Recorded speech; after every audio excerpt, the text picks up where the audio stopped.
હું શુક્લ માધવી આપ બધાનું ફરીથી જ્ઞાન ઝલકના આ યુટ્યુબ પ્લેટફોર્મ ઉપર સ્વાગત કરું છું। પ્રયત્ન મારો છે પણ સફળતા સુધી પહોંચવાની અંદર ભાગીદાર આપ બધા બનેલા છો, એ બદલ આપ બધાનો ખૂબ ખૂબ આભાર।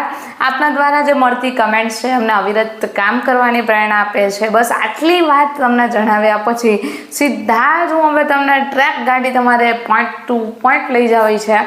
આપણે તમારા પાસેથી ઘણા બધાની એવી કમેન્ટ્સ આવી છે વ્યક્તિગત, આપણે જે ગ્રુપ બનાવેલું છે વોટ્સએપ, એ વોટ્સએપ ગ્રુપની અંદર આપ મને વારંવાર કહો છો કે મેન્સ એક્ઝામ માટેનો ટાર્ગેટ છે ક્લિયર કરવા માગીએ છીએ અને માટે અમારે તમારી મદદ છે, જરૂર છે। તો આજે હું તમને સંસ્કૃતના ટોપિક સંદર્ભે છે થોડું ઘણું માર્ગદર્શન માટે આ વિડીયો બનાવેલો છે। આ જો તમને સમજાઈ જશે ને તો તમે આરામથી એક જ વિડીયો માત્ર સમજશો અને પછી તૈયારી ચાલુ કરી દેશો ને તો 100% તમારી તૈયારીને વેગ મળવાનો છે। બીજી વસ્તુ એ આપણે ધ્યાને રાખી દઉં કે આપ છે સતત મગજ છે ને સતત વિચલિત રહેવાવાળું હોય, ઘણા બધા વિચારો છે મગજની અંદર સતત અવરો કરતા હોય। આ વિચારો છે એ વિચારોના સંદર્ભમાં જ તમને કેટલીક ટેકનિક્સ આપી છે। એ ટેકનિક્સ આજના પેપરની સંદર્ભે તમને આઈ થિંક વિઝ્યુલાઇઝેશન ક્લિયર હશે। આપણે જોઈએ તો તમારું આજે અગાઉની પરીક્ષાની અંદર લેવાયેલું પેપર છે, એવું નથી કે આ જ પેપર પૂછાવાનું છે, પણ આપને ગાઈડન્સ દોરવા માટે, દિશાસૂચ આપવા માટે છે આ પેપર છે ઇનફ છે। તમે જોઈ રહ્યા છો એમ કે પહેલાં છે તમને પ્રશ્ન નંબર 1ની અંદર મુદ્દાસર જવાબ આપવો આપશે। હવે આ મોટા પ્રશ્નો ખાસ તમારે બે વસ્તુઓ ધ્યાને ખેંચવાની છે। જ્યારે આ પ્રકારના કોઈ ક્વેશ્ચન પૂછાતા હોય, કુમાર સંભવ મહાકાવ્યનો ટૂંકમાં પરિચય આપી તેમાં આવતું મદન દહન પ્રસંગ વિસ્તારથી નોંધો। ધોરણ 11ની અંદર ભસ્માવશેષમ મદનમ ચકારમ આવે છે। એ ધોરણ 12ની વાત કરીએ તો કુમાર સંભવ અભ્યાસની અંદર આવે છે, અને એટલા માટે અહીંયા મોટા પ્રશ્ન તરીકે આ વિષયાંગને સમાવેશ કરવામાં આવ્યો। પહેલું કેલ્ક્યુલેશન આપણે એવું કરશું મગજની અંદર કે આ મેન્સ પરીક્ષા આપણે આપીએ છીએ ને, તો એ મેન્સ પરીક્ષા વખતે એવા કયા ડ્યુઅલ ટોપિકો છે કે જે ટોપિક ધોરણ 11ની અંદર પણ સમાવેશ થાય છે, જે ટોપિક ધોરણ 12ની અંદર પણ સમાવેશ થાય છે। બે ટોપિક એટલા માટે હું તમને કહું છું ડ્યુઅલ ટોપિક પૂછવાના ચાન્સીસ વધારે રહે છે। હવે આને તમે કઈ રીતે ખબર પાડી શકો? તો હમણાં જ મેં એક ઉદાહરણ આપ્યું તમને, બરોબર છે? આવું જ ઉદાહરણ છે બીજું નીકળી શકે એમ છે। અનપરાધાત્ર ભવતી પાઠ છે એ તમે વાંચો તરત તમને ખ્યાલ પડે કે આપણે પ્રતિમા નાટક, ભાષના નાટકો પૈકી આપણે સમજીને આવ્યા છીએ, જોઈને આવ્યા છીએ। વચ્ચે ખાસ અનુરોધ કરીશ, આ ડિસ્ક્રિપ્શનની લિંકની અંદર પણ તમને એક વિડીયોની લિંક મળશે। 157 જેવા પ્રશ્ન એકી સાથે જ કરાવેલા છે, ખાસ કરીને જોઈ લેજો, કારણ કે આપણે 1 માર્કના જે પ્રશ્નોનું માળખું છે ને એની અંદર એ તમને 100 આઉટ ઓફ 100% ઉપયોગી બનશે ને બનશે જ એવી વિશ્વાસ છે, એવી ગણતરી પણ છે, કારણ કે જે પ્રશ્નો સિલેક્શન કરેલું છે એ પ્રશ્નનું સિલેક્શન આપણી માટે ખૂબ મહત્વપૂર્ણ છે। હવે આપણે જે વાત કરતા હતા એની ઉપર જ જવું તમને, તો આજે કુમાર સંભવ મહાકાવ્યનો ટૂંકમાં પરિચય આપો તો હંમેશા યાદ રાખવાનું, જ્યારે લેખિત પરીક્ષા આપતા હોય ત્યારે પેપર પ્રેઝન્ટેશન છે ખૂબ મહત્વપૂર્ણ સ્કિલ ગણાય। જે વિદ્યાર્થીઓના અક્ષર સારા થતા હોય એ તો બાજી મારી જ જતા હોય। લેખિત પરીક્ષા છે, અહીંયા પરીક્ષક છે એ પરીક્ષક કયા દ્રષ્ટિકોણથી એ પેપરને મૂલવણી કરવાનો છે, કે આન્સર કી તો એમની જોડે હશે જ, પણ એની સાથે પોતાનો પોઈન્ટ ઓફ વ્યૂ પણ આવશે। એટલે આ વસ્તુ ખાસ નોંધવા જેવી પણ ખરી કે જ્યારે આપણે એવું વિચારતા હોય મનની અંદર કે મારે માર્ક નથી આવતો, મેં પેપર તો સરસ મજાનું લખ્યું હતું, પણ paper presentation style is important. જ્યારે આપણે વાત કરતા હોય પેપર પ્રેઝન્ટેશન છે એમનું એટલું મહત્વ છે, તો એની સાથે હવે તમને જો અહીંયા કીધું છે કે કોઈ પણ 3 પ્રશ્નોના જવાબ 5 આપ્યા તમને, 5 પ્રશ્ન છે। નવા માળખા મુજબ આપણે નવી રીતે વાત કરશું, ત્યારે માત્ર તમને મારી ટેકનિક શીખવવી છે, એટલે માટે મેં આ પેપર માળખા રીતે લીધું છે। પછી આપણે વાત કરું મહાકવિ ભાસનું જીવન પરિચય આપી ઉરુભંગ અને પ્રતિમા નાટકનું કથાનક લખો। જો આ બે પ્રશ્ન કેવા પૂછાણા છે, 11 અને 12ની અંદર સમાવિષ્ટ હોય એવા બંને પ્રશ્નોને અહીંયા એકીકૃત કરી દેવામાં આવેલા છે। આ બંને પ્રશ્નો પૂછવા પાછળનું રીઝન પણ એવું છે મિત્રો કે બંને ટોપિક છે, પ્રતિમા નાટક છે એનું કથાનક છે આપણે અનપરાધાત્ર ભવતી અંતર્ગત અભ્યાસ કરીએ છીએ। ઉરુભંગ છે એ નવું છે, પણ ઉરુભંગ છે ને એ એકમાત્ર એપિક કાવ્ય છે। પૂછવા પાછળનું રીઝન શું છે એ તમને સમજાવું છું કે ઉરુભંગ છે એ ગયા પરીક્ષાની અંદર પૂછાયું। શા માટે પૂછાણું? તો કે એની પાછળનો એક હેતુ એવો છે કે આ જે કાવ્ય છે ને એ કાવ્યની પાછળ તાત્પર્યાર્થ રહેલું છે, અને એ તાત્પર્યાર્થ છે કે આ જે કાવ્ય છે એની અંદર કરુણાંતિકા તરીકે પણ આપણે ગુજરાતીની અંદર જેને ઓળખાવી શકીએ એવી કથાનક રજૂ કરેલી છે. આ બધા નાટકોને તમને ડિટેલ્સમાં પરિચય ઝડપથી યાદ રહી જાય ને એવી રીતે તમને કરાવો છે, કારણ કે મને ખબર છે પરીક્ષા હોય ત્યારે ટાઈમ છે વેલ્યુએબલ હોય, અને હું ટાઈમની વેલ્યુને સમજીને જ આપણા બધા સેશન ખોટા ટાઈમપાસના હશે જ નહીં, ટુ ધ પોઈન્ટના હશે. એટલે જે વિદ્યાર્થી કટ ટુ કટ મહેનત કરવા માગે છે ને એ જ જોડાજો, બરોબર છે. સ્પષ્ટીકરણ સાથે એટલા માટે કહું છું કે મને પોતાને વિશ્વાસ છે કે હું જે તૈયારી કરાવીશ ને એ તૈયારી આપણે કોર્સને અનુરૂપ કરીએ છીએ, એટલે આવવાની તો છે જ. પણ તમારે પણ એટલો કોન્ફિડન્સ ડેવલપ કરવાનો છે કે મારામાં સક્ષમતા, હું 15 મિનિટનો લેસન બનાવતી હોય તો 15 મિનિટ જોવાની સગવડતા તમારે કેળવવાની છે, બરોબર છે. તમે એટ ધ મોમેન્ટે જુઓ, નથી યાદ રહેતું તો બીજી વાર જુઓ, એ તમારો મેટર છે. પણ તમે જ્યારે આ વિડીયોને સમજશો ને ત્યારે તમને અગાઉના આપણા વિડીયોની જેમ એમ નિર્થક અફસોસ નહીં થાય કે આ વિડીયોની અંદર જોડાણા કશો જ ફાયદો ના થયો. મેન્સ પરીક્ષાની અંદર જે આપણે વાત કરીએ છીએ હવે ત્રીજાની, ધર્મ દશકમ ધર્મ લક્ષણમ, જેથી લિટરેચરમાં વધારેમાં વધારે લખી શકાય, જે તમારી મૌલિકતાને દર્શાવી શકાય. શબ્દ પકડજો ફરી એકવાર, જ્યાં વધારેમાં વધારે તમે મૌલિકપણું લખી શકો.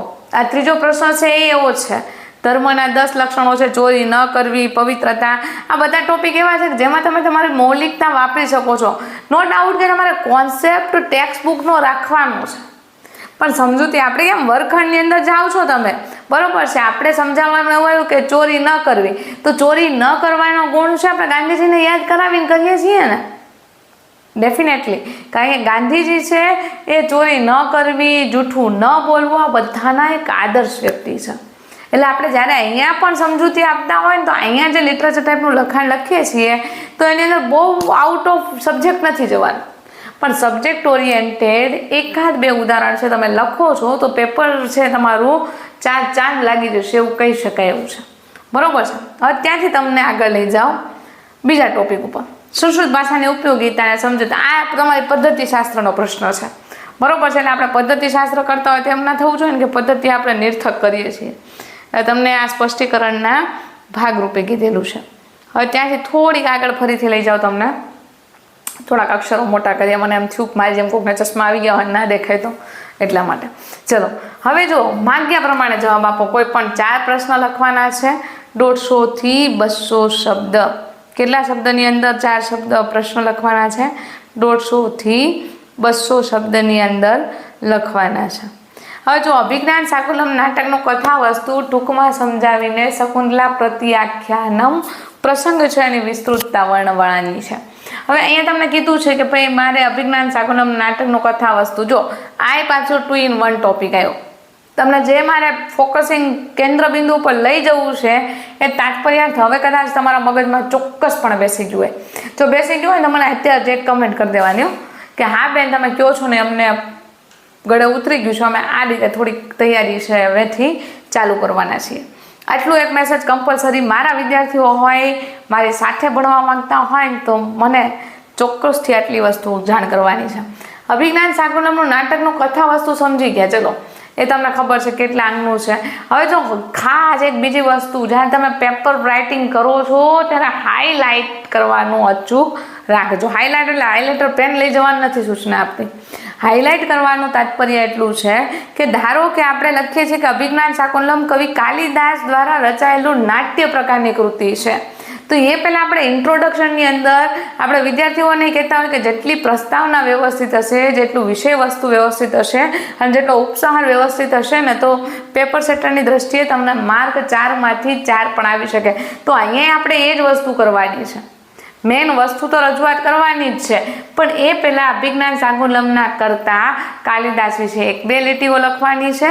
એની સાથે આપણે જે વિષય વસ્તુ છે એ વિષય વસ્તુ કેટલા અંકની અંદર વિભાજિત કરેલું છે, કયો રસની પ્રધાનતા એની અંદર જોવા મળે છે, નાયક નાયિકાના નામ, આ બધું જ ઇન શોર્ટમાં આપણે પ્રસ્તાવનાની અંદર એ સમાવેશ કરવાનું છે. પછી વિસ્તારથી એને શરૂઆત કરવાની છે. આટલું થઈ ગયા પછી હવે શું કરશું આપણે, તો એની પછીની વિગત તમને કહું. શકુંતલા પ્રત્યાખ્યાનની અંદર શું આવે છે? તો કર્મ ઋષિને ત્યાં શકુંતલા છે ગર્ભવતી બને છે. ખાસ એક વસ્તુ તમને નોંધી છે અહીંયા કે તમે જો નોટ ડાઉન કરતા હોય તો કરતા જજો. આ જે પણ પ્રશ્નોની આપણે ચર્ચા કરીએ છીએ એની અંદર સંસ્કૃત લખવું અનિવાર્ય છે. અનિવાર્ય એટલા માટે આખા પ્રશ્નોના જવાબો તો ગુજરાતીમાં જ છે, કારણ કે તમે માધ્યમ ગુજરાતી માધ્યમની અંદર પરીક્ષા આપવાના છો. પણ જ્યારે તમે ગુજરાતી માધ્યમની અંદર આ પરીક્ષા આપો છો તો તમારે એક વસ્તુ કેન્દ્ર સ્થાને રાખવાની છે. આ વસ્તુ કઈ છે? તો કે આ વસ્તુ એ પ્રકારની છે કે તમારે શકુંતલા પ્રત્યાખ્યાનમ છે એમાં અમુક શબ્દ આવે છે કે ખલુ વચના ઉપન્યાસ પાવક બાળનારા વચનો કહ્યા. તો આ બધા સેન્ટેન્સ છે કે વક્તુમ મમ અપી ઈચ્છા સંજાતા, મારી પણ કંઈક બોલવાની ઈચ્છા છે. તો એ રીતે તમે જ્યારે વર્ણન શકુંતલા પ્રત્યાખ્યાનમના પ્રસંગનું કરો છો તો ટેક્સ્ટ બુક ઓરિએન્ટેડ 2-3 વિધાનો છે એ જો તમે લખો છો તો એક ઊંડી છાપ છે એ જે તે પરીક્ષકના મગજ ઉપર છે કે આને ચોપડીનો માત્ર બાહ્ય અભ્યાસ નથી કરેલો, આ વિદ્યાર્થી છે એને આખી ચોપડી છે એને પોતાની સ્મૃતિની અંદર ઉતારેલી છે. બરોબર છે? એવું નથી. તમને બધાને ખબર છે કે હમણાં 9માનો અભ્યાસક્રમ બદલશે, આવતી સાલ 10માનો, પછી 11 ને પછી 12. સિલેબસ છે એ તો ચેન્જ થવાના છે, પણ જે માળખું છે અહીંયા તાત્પર્યાર્થ આપણી કસોટી લેવા પાછળનો એટલો છે કે જે તે વિદ્યાર્થી છે વિદ્યાર્થીની બૌદ્ધિક ક્ષમતા કેટલી છે. બરોબર છે? ત્યાર પછી આપણે વાત કરીએ તો પુતલિકા પરીક્ષા વાર્તા છે તેનો દ્વારા મળતો બોધ. તો પુતલિકા પરીક્ષા દ્વારા મળતો વાર્તાનો બોધ, તો અહીંયા તમે એક ચાર્ટ પણ બનાવી શકો. અત્યારે મારી પેન છે ક્યાંય ફાઇન્ડ આઉટ નથી થતી એટલા માટે તમને અત્યારે મૌલિકતાથી સમજાવું છું. બરોબર છે? નેક્સ્ટ ટાઈમ મળીએ ત્યાં તમને આમાંથી 1-2 પ્રશ્નો છે વિસ્તારથી કેવી રીતે લખવા એની ચર્ચા કરવાની છે. આ પુતલિકા પરીક્ષા વાર્તાના તેના દ્વારા મળતો બોધ લખવાનું છે. તો આ લખતી વખતે આપણે શું વિચારીશું? જ્યારે તમે આ રીતનું લખાણ લખો છો પુતલિકા પરીક્ષા વાર્તાના તેના દ્વારા મળતો બોધ, તો હવે તમે અહીંયા ખાસ લખી શકો કે વેપારી છે વિદેશથી આવેલો તો રાજાનો દરબાર ભરાયેલો હતો, રાજાએ પોતાના મંત્રીઓને કીધું, એ આખી સ્ટોરી તમને યાદ છે અને સરળ છે. બરોબર છે? પણ આઈડિયા છે યુનિક છે ને એનો કે આ કાનમાં એક છડી નાખે છે અને છડીના ત્રિવિધ પરિણામો મળ્યા બાદ મંત્રી નિશ્ચિંત થઈને 3 દિવસ છે એની રાહ પૂર્ણતાને આરે સુધી જોવે છે. હવે આ 3 પૂતળીઓ છે ને એને તમે આમ ચાર્ટ વાઇઝ વિભાજન કરી શકો. આઈ થિંક તમને આઈડિયા આવે એટલે ખાલી હું કહું છું કે પ્રથમ પૂતળી, અને ખાસ યાદ રાખજો અહીંયા મેં ભલે 1 કરી દીધું પણ તમારે પ્રથમ લખવાનું છે, દ્વિતીય લખવાનું છે, તૃતીય લખવાનું, પછી પાછો નીચે એરો કરવાનો, 3નું મૂલ્ય લખવાનું. એટલે કોઈ પરીક્ષક આખો તમારો પ્રશ્ન વાંચે કે ન વાંચે બાહ્ય રીતે એને ખબર પડી જવી જોઈએ કે સી ઇઝ અથવા હી ઇઝ. જે એને તો ખબર નથી કે પેપર આપનાર છે કોણ છે, પણ જે પેપર આપી રહ્યું છે એ સંપૂર્ણ જાણકારી છે બહુ વ્યવસ્થિત રીતે પચાવીને આવેલું છે. હવે અહીંથી આગળ જઈએ પ્રશ્ન યક્ષ યુધિષ્ઠિર સંવાદ. અહીંયા ક્વેશ્ચન આન્સરની અંદર તમે છે આમ થોડુંક ગેપિંગ રાખી લખો. પેલું આશયો પાડેલો એની અંદર ઇન્ક્લુડ એક વધારે આશયો કરી દો અને પછી લખવાનું ચાલુ કરો તો તમારા જે સંવાદ છે યક્ષ અને યુધિષ્ઠિર વચ્ચે જે વાર્તાલાપ થાય છે એ વાર્તાલાપનો દેખાવ છે થોડોક આકર્ષક આવશે. એ જ રીતે પંચતંત્રમાં પણ કરી શકાય એવું છે. બરોબર છે કે 4 વિભાગો છે એનું એક કંઈક ડાયાગ્રામ બનાવીને તમે મૂકો. સંતિવે ગુરુઓ, રાજનમાં આપણે 24 ગુરુઓ છે તો વચ્ચે આપણે એક બોક્સ બનાવીને 24 કરી શકીએ અને પછી એના ઉપર એક રાઉન્ડ કરીને 6 ખાના એની અંદર બનાવી શકીએ કે ભલે આમ 24 ગુરુઓ છે પણ પ્રસ્તુત પાઠની અંદર અમને આ જે પૃથ્વી છે, સમુદ્ર છે, માછલી છે, આ 6 જે અલગ અલગ વ્યક્તિઓ છે એ વ્યક્તિઓ દ્વારા જે ઉપદેશ આપવામાં આવેલો છે ઉપદેશને રજૂ કરવામાં આવેલો છે. એટલે diagram is a best method. ફરીથી કહીશ કે એનીથી તમે જો યાદ રાખવાનો પ્રયત્ન કરશો તમને યાદ વ્યવસ્થિત રહેશે, કારણ કે ચિત્રાત્મક ઇમેજિનેશન છે ને. એક વ્યક્તિ તમે ક્યાંક બહાર ગયા હોય તમે ફોટા પાડેલા હોય ફોટા ઉપરથી કેવું તરત યાદ આવશે તમને કે ભાઈ અહીંયા અમે ગયા હતા ને ત્યારે આ વસ્તુ કે આ ઘટના જોડાયેલી હતી. તો એ વસ્તુને ઘટનાને જોડવા માટે આપણે ડાયાગ્રામનો ઉપયોગ કરવાનો છે અહીંયા. બરોબર છે? ભલે ટેક્સ્ટ બુકની હોય. ફરીથી એક આવ્યો તમારી મેથડનો ક્વેશ્ચન. બરોબર છે?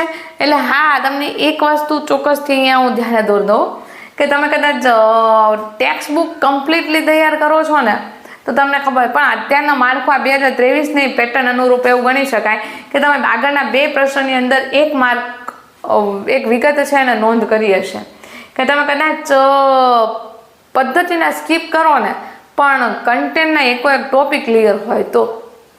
બરોબર છે? એટલે ટર્મ્સ એન્ડ કન્ડિશન એપ્લાય એની જેવું છે. હવે આગળ જુઓ, માંગ્યા પ્રમાણે જવાબ આપોની અંદર આપણે 20 માર્ક છે અને 5 પ્રશ્ન આપવાના છે. તો હવે અહીંયા તમે જે પ્રશ્નોના જવાબ આપશો તો અહીંયા જે તે કન્ટેન્ટના આધારે પ્રશ્નોત્તરીના જવાબો રહેવાના છે. કે એકમ કર્ણ મહીપતિ પ્રતિદિનમ લક્ષાધિકા યાચકા, આ પંક્તિના સંદર્ભ સમજૂતી આપો તો ખૂબ સરસ રીતે કે એક જ રાજા કર્ણ છે, એની પાસે લાખો વ્યક્તિઓ રોજ માગવા માટે આવે છે. કોને શું આપવું એવી ચિંતા છે, વ્યસ્તમાં કર્ણ કરતો નથી. એટલે જેની પાસે વિચારણાઓ છે એ વિચારણા ક્યારે કરવી ન જોઈએ, સીધું કાર્યનું ડાયરેક્શન છે એ પકડવું જોઈએ. સુભાષિત મંદુબિંદ વહના આધારે તેજસ્વીનું મહત્વ, તો અહીંયા પણ એક સરસ મજાની વાત છે. અને સંદર્ભ આપણે યાદ રાખજો કે જ્યારે આવું સંદર્ભ પૂછાય ત્યારે આપણે મલ્ટિપલ લેંગ્વેજીસનો ઉપયોગ કરી શકીએ એમ છીએ.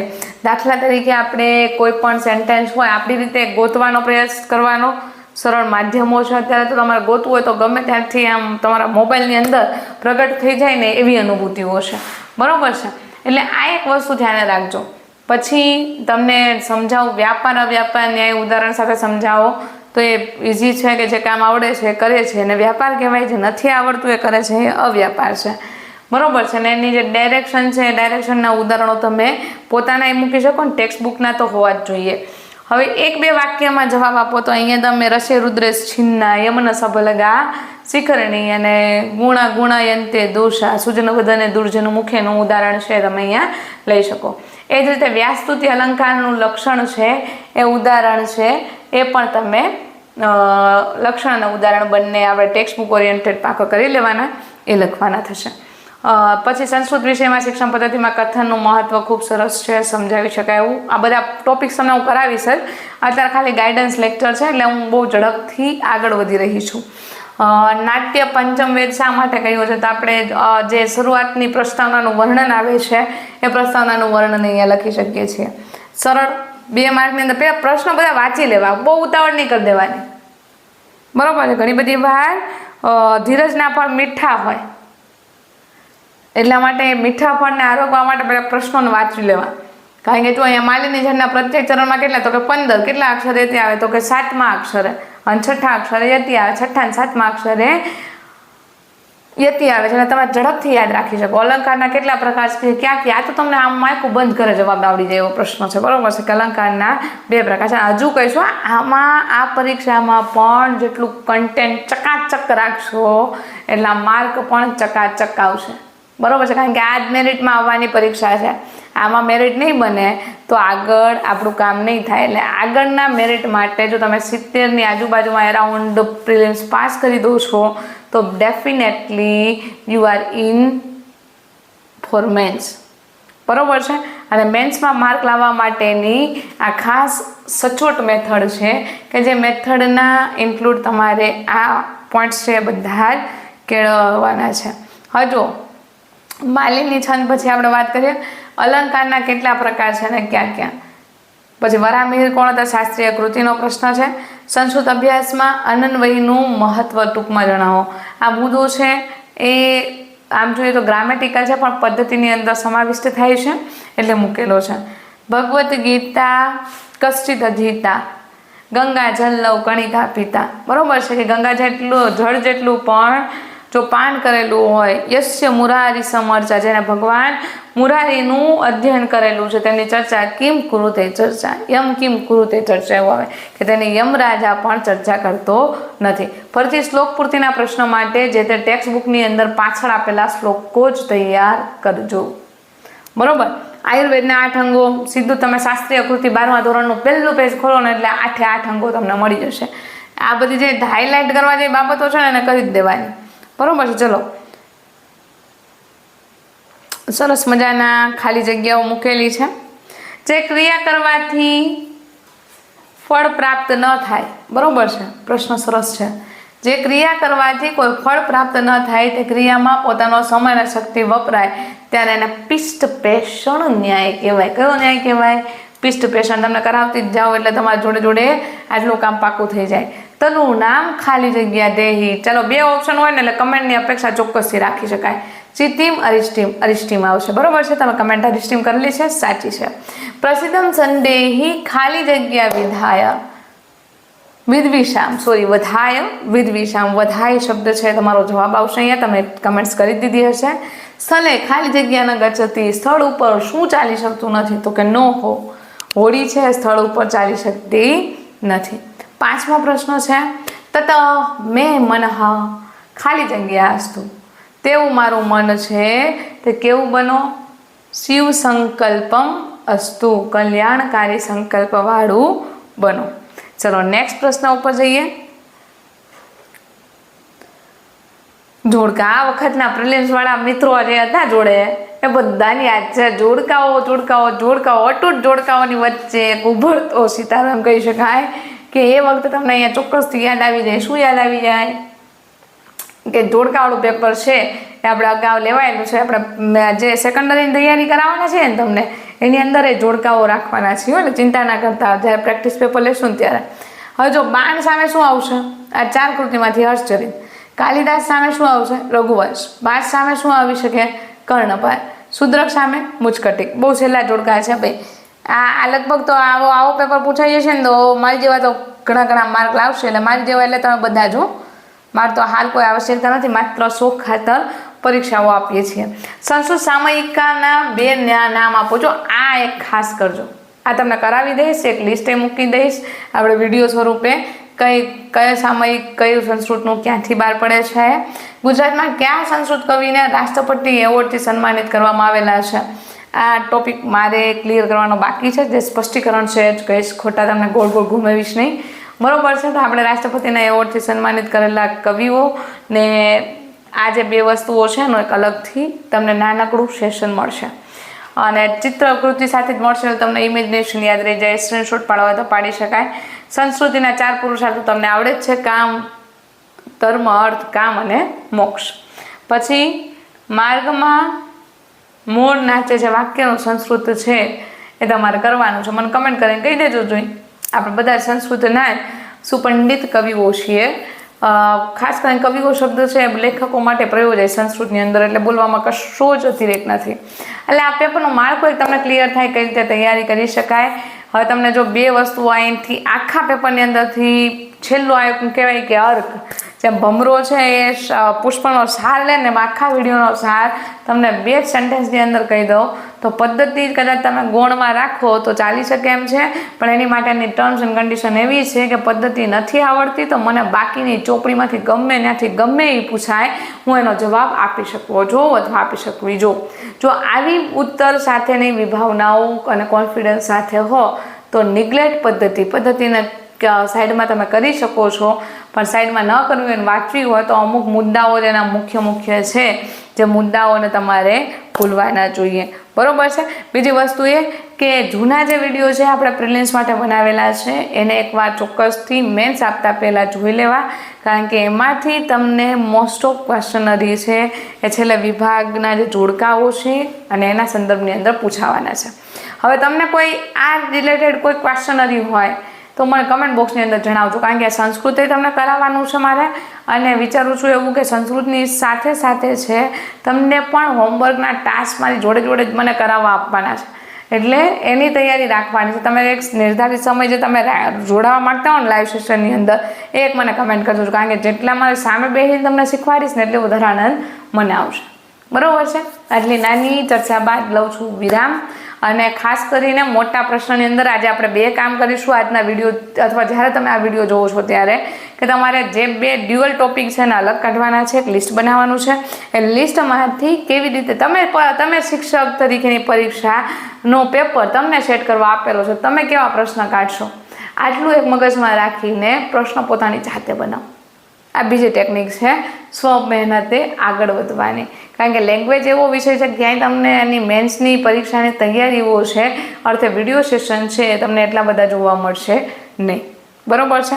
ભાષાના વિદ્યાર્થીઓ છો, મારી સાથે આમ લાગણીના સંબંધો જોડાઈ ગયેલા છે, એટલા માટે હું તમને સતત ગાઈડન્સ છે પરીક્ષા સુધી આપવાની જ છું. કટ ઓફ મૂકાય ત્યારની જાણકારી પણ મળશે, પણ એ માટે તમારે સહિયારા ભાગીદાર બનવું પડશે.